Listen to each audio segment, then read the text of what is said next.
Hello friend welcome back to my channel सांग मैंने केमी अच्छा आपण मैंने मुझे आशा करुच्ची जगन्नाथ आशीर्वाद आपण मैंने भले थे मुझे बहुत भले अच्छी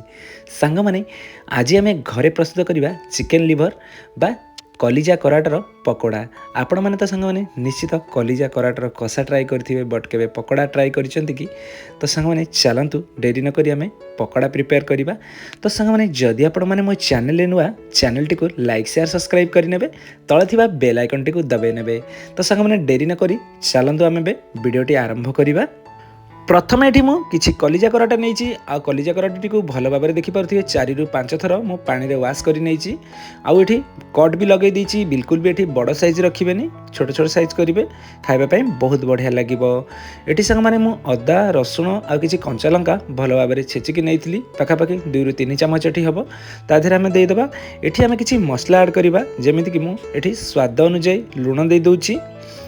1 ଚାମଚ ये मु हल्दी पाउडर दे दूची 1 ଚାମଚ ये मु चिकेन मसला दे दूची एटा एठी आपण चिकेन मसला जगह भी मैगी मसला दे पारिबे। तापरे एठी मु 1 ଚାମଚ एठी रेड चिली पाउडर दूची ये काश्मीरी चिली नुह एटा रेड चिली पाउडर एठी मु 1 ଚାମଚ एठी गरम मसला दे दूची आउ किछि टेस्ट भल आसिया आम एठी किछि फ्रेश भुसंगा पत्र दे देबा या द्वारा बहुत बढ़िया बास्ना आसीबो। आउ जदि आपन पाखे लेमन अच्छी तो ये भी लेमन दे पारिबे 1 फाଳ लेंबूर रस मुझे दे दूची आ जदि लेंबू नहीं तो विनेगार भी दे पारिबे। एठी आमे सब गुडी को भल भाव में मिसेकी पाखापाखि 20 ରୁ 30 मिनिट होल्ड करी नबा या द्वारा भल भाव में आमर मैरिनेशन हबो आ मसला गुडी को भल भाव में लागि जिवो। एठी संग माने मु होल्ड करी नउची देखि परथिबे संग माने एठी पाखापाखि मोर 20 ରୁ 30 मिनिट हे जाइछि। एथिरे मु 2 चामच एठी मु मैदा दे दोची 2 चामच एठी मु कॉर्नफ्लोर दोची टिके एठी भल लुक आसिया आम एठी 2 चामच एठी धला राशि दबा आउ बहुत बढ़िया देखा जीवो देखिए पकोड़ाटी बहुत सुंदर देखा जीवो। आउ एठी मु 2 चामच एठी मु ब्रेड क्रम रो बा ब्रेड पाउडर दोची जदि आपन पाखरे नहीं तो आपन एठी राइस पाउडर भी नहीं पारिबे आ बहुत बढ़िया लगे टिके क्रंची आउ टिके क्रिस्पी रहिबो। तो ये सब को देकी आमे भल भाव में मिसेबा सांग माने जेहेतु आमे चिकेन लिवर नहींचे या द्वारा कौन हुए पानी हल्का रही जाए तो ये आपड़ जो मिलाऊँच पानी आप बिल्कुल भी प्रथम दिंतुनि एमती मिसेला बेले जदि आपन को लगुच टे पानी कम हो तो हल्का आप 2 ରୁ 3 ଚାମଚ पानी देकी ताको सेट करें। तो ये देखो भल भाव में पूरा मसलाटी आमर रेडी हो जाइए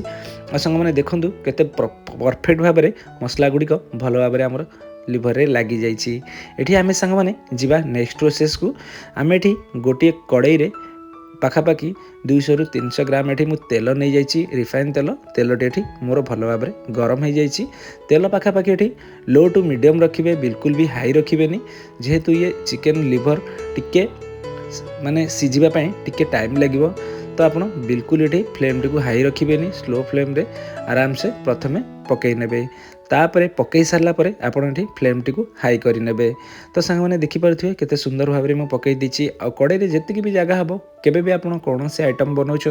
कड़े जी जगह हम बास से पकातु बिल्कुल भी अधिक पकातुनि या द्वारा कौन हम आपणकर बनैला बेले सब गुड़िक भांगी बा खराब हो पाखापाखि 2 ରୁ 3 मिनिट फ्राए कलापर तल उपर भल भाव में करे आ देखिपे ये मोर बढ़िया भाव में जेहेतु आम फ्राए कला बेले येलोर कलर थिला एबे पाखापाखि रेड कलर हो आसलानी आ पूरा परफेक्ट भाव में आमर ये लिवर टी फ्राए हो जाइए आ पूरा बढ़िया क्रिस्पी होती आ पूरा बढ़िया भाव में वेल कुक होती। ये सांग मैंने देखिपे मु जो गुड़ाक पीस हो आसलानी जना पड़ी कारण पीस कौटी छोट टिके बड़ अच्छी तो मुझे काढ़ी नौ बाहर को आउे आम गोटे प्लेट रे सर्व कर नवा। तो सांग मैंने देखिपे सब गुड़िक काढ़ला मुझे गोटे प्लेट रे सर्व कर नहीं किसी पियाज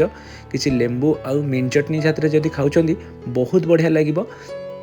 सांग मैंने मु आशा करुच्ची ए वीडियोटी आपण मानकु बहुत भल लगी जदि भल लगी आपण मानकु घरे निश्चित ट्राए करेंगे